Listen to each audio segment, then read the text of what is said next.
Oh, hey YouTube, Jim here. Welcome to Top 10 Archive. We all like to win. Don't try to deny it. Winning is a fantastic sensation, and you'll do anything to feel it, even if it means crushing your friends and loved ones at board games. Do you want to be an impossible foe to beat in your favorite common board games? Then pay attention to these tips. Now, before we go ruining your friendships and devastating your family game night, go ahead and be a true winner by hitting the subscribe button and clicking the bell.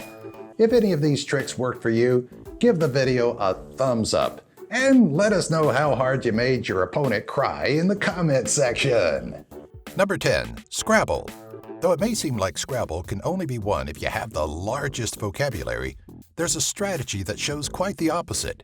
In fact, you'll want to play against someone with a sizable vocabulary of larger words. You, on the other hand, should brush up on shorter words.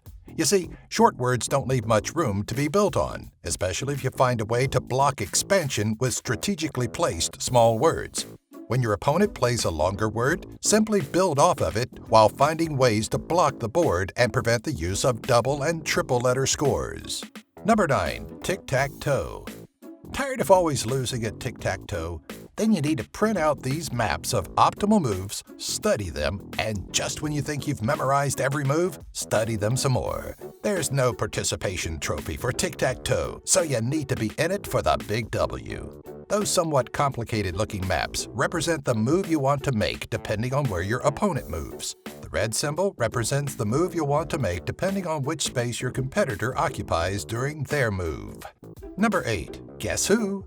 To best your opponent in a tense game of Guess Who, you'll want to start by asking one question. Does the name start with a letter from A to G?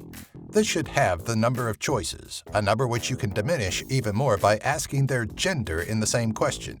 Mark Rober covered this game wonderfully in his video titled Best Guess Who Strategy, 96% Win Record Using Math, where he mathematically breaks down your best odds of winning and introduces a strategy of coupling multiple questions together while not breaking any rules.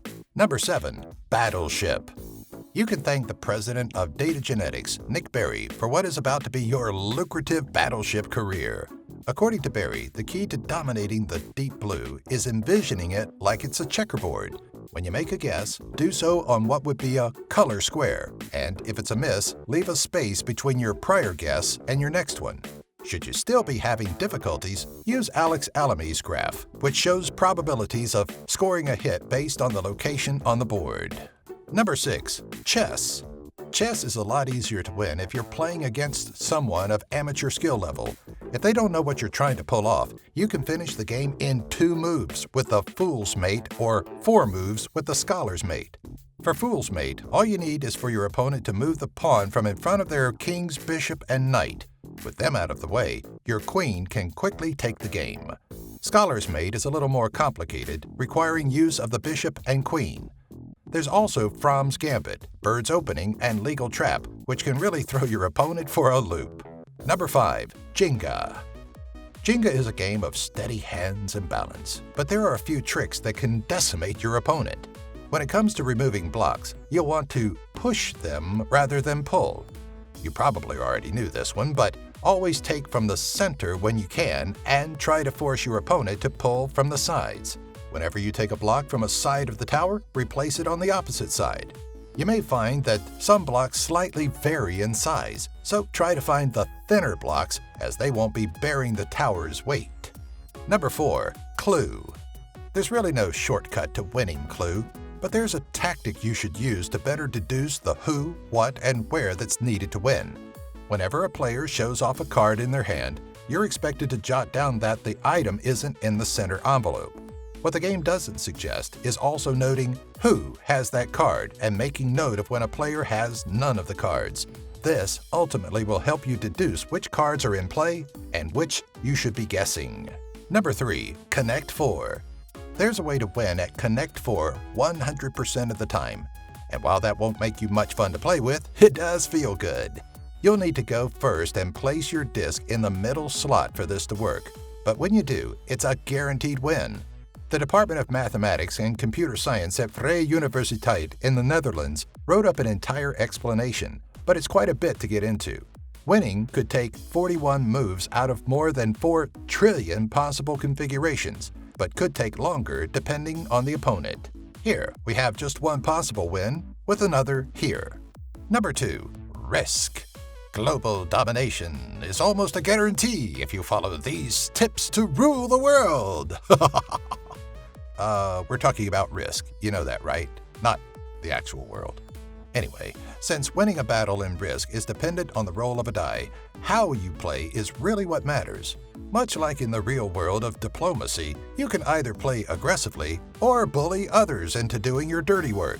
As an aggressive player, you'll want to stack your armies so that they're double the number of attacking forces than there are defending. Playing aggressively is all about stomping across the map. As a manipulator, you want to find a player that's weaker than you and then cut a deal with them. You won't demolish their armies if they help you cut down on other opponents across the map. Finally, use Australia as a bargaining chip. It's easy to take over and doesn't offer much, but if you make it sound like a great deal, you can dupe other players into thinking it's a great deal. Number 1. Monopoly. It's the game that ruins friendships and families, and with this strategy, you can be at the core of the issue. Now, you may think you'll want to buy as many properties as possible and stock them with hotels. Au contraire. According to a heat map that shows frequently landed spaces, you'll want to focus on purchasing properties after the jail square. When you've monopolized that stretch of the board, build 3 houses per property. Though hotels provide a better return, houses are actually limited, and once the last house is placed, according to the game's rules, no more can be purchased.